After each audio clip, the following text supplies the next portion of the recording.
Deep in the Albanian countryside, a giant complex is under construction. It's the new headquarters of the Mujahedin-e-Khalq, the MEK, a large, well-organized Iranian opposition group dedicated to one thing: regime change in Tehran. And the MEK have powerful friends they hope will help them achieve that, including members of President Trump's inner circle.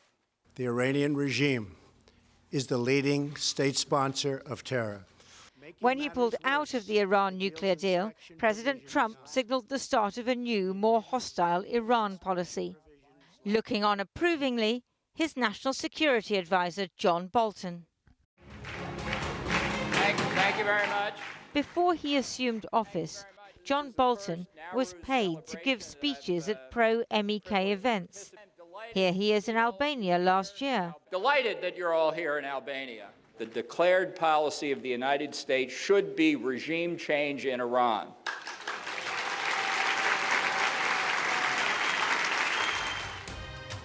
President Trump's aides say that the MEK's leader, Maryam Rajavi, is the face of a democratic future for Iran. You're the vision for the future. You are the vision for the future of Iran.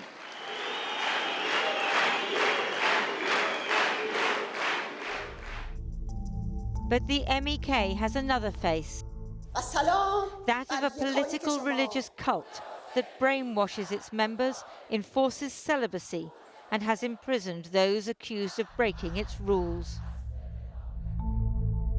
The MEK says the complex is a refugee camp, so I went to take a look. Albanians aren't free to enter, and I'd heard that the 2,500 MEK members inside can only emerge if supervised by commanders. Hello, how are you?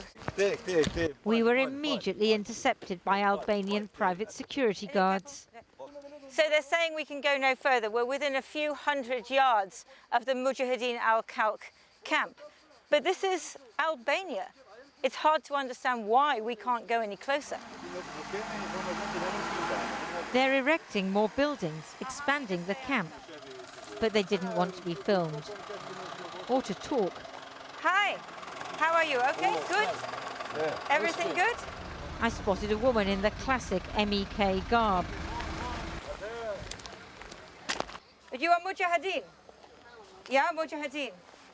Okay. At this point, several MEK men appeared from inside the camp and accused us of being Iranian government spies and terrorists. You want to see my...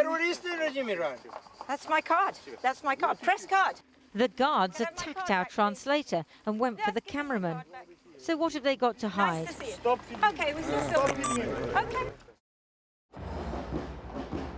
Back in the 1980s, in the Iran-Iraq War, the MEK fought on the side of Saddam Hussein against their own country, so many Iranians saw them as traitors. The Iranian regime then executed thousands of MEK political prisoners.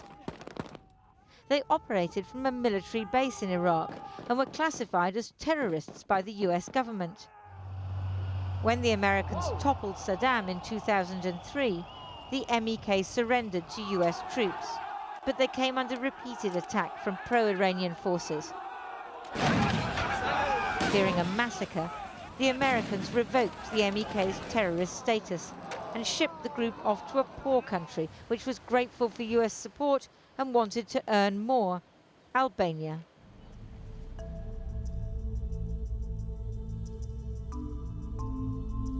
Hello. Hi. In Tirana, I met a couple who were trying to convince Albanians that the MEK is up to no good in their country. Hello. Mustafa and Mahbube used to be MEK supporters. They've come all the way from Canada in the hope of seeing their daughter Samaya, who they say was kidnapped by the MEK 20 years ago and is being held in the camp. I am not against the Mujahedin. It's not my business. I am not political. Just, I want to see my daughter. 10 minutes, please. Bring it here, me and my wife. Just see. Mustafa has filmed his 2 decades-long odyssey to rescue his daughter, joining other desperate families in Iraq. On the streets of Tirana, he was roughed up by MEK members, shouting that he was an Iranian terrorist and spy, even though he's been a Canadian citizen for 17 years. I tried to translate in Albania. The MEK, who won't let Samaya see her parents unsupervised, has issued a clip of her, also accusing her father of being an Iranian spy. He came back in Albania to say some of these words to all the people in Albania, to say Mujahedin have been kidnapped me. But this is not right, because I am in free country in here. In the anonymous suburbs of the Albanian capital, we found some of the 120 or so Mujahedin defectors who've escaped the camp. They fear that their former commanders are still watching them, but some want to tell their story nonetheless. This hashtag belongs to Mujahedin. These are all Mujahedin hashtags. As a trusted member, Hassan was a keyboard warrior. While others were barred from any contact with the outside world, he says his job was to post fake comments on Twitter, exaggerating Iranian people's support for Maryam Rajavi and insisting that the MEK is behind current protests in Iran. It should comment by the different account and not MEK members Mujahedin, because we want to show the Iranian people support Maryam Rajavi. So you were a troll? Yes. You were an internet troll? Yes. Hassan showed me where he used to stay in the camp. We lived here. He says reading online made him realize that life in the MEK was not normal, especially the endless indoctrination, rigid separation of men and women, and the forced public confession of any thoughts about sex. During the day, all of the members should write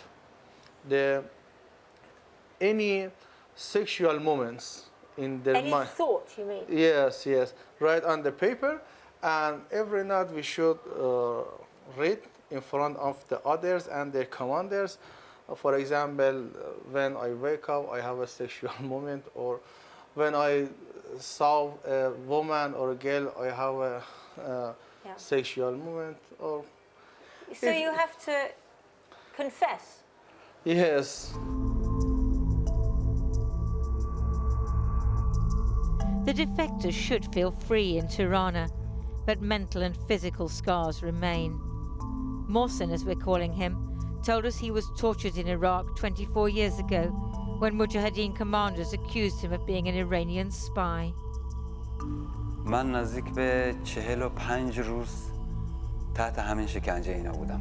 یعنی اینجوری شکنجه میکردن که من بتونم حرف بزنم.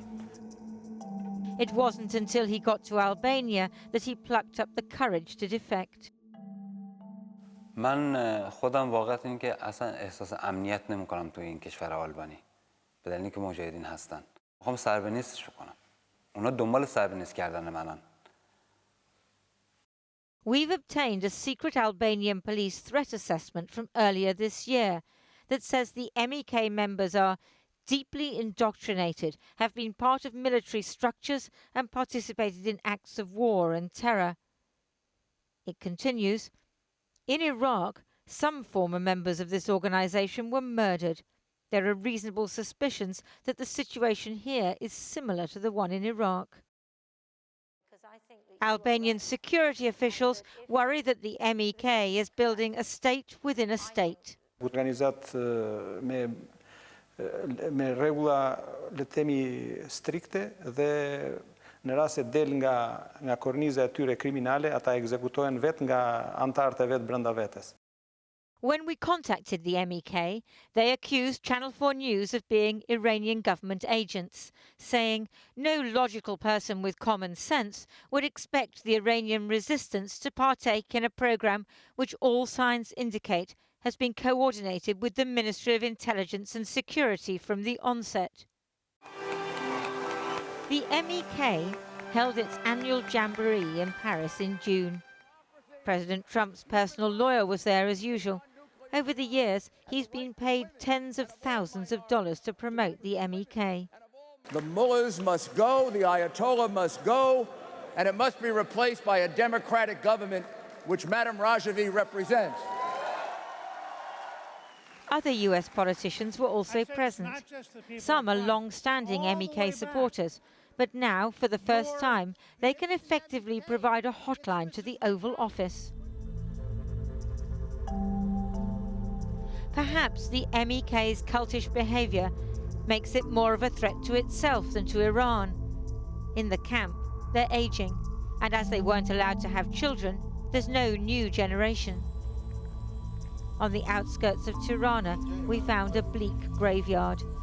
Identical tombstones for MEK members who died of disease or old age. Martyrs for a cause that has almost no support in Iran, but is nonetheless promoted by paid American politicians. Maybe they believed until the end. Or maybe they didn't dare escape, so they died without seeing their families again, far from home.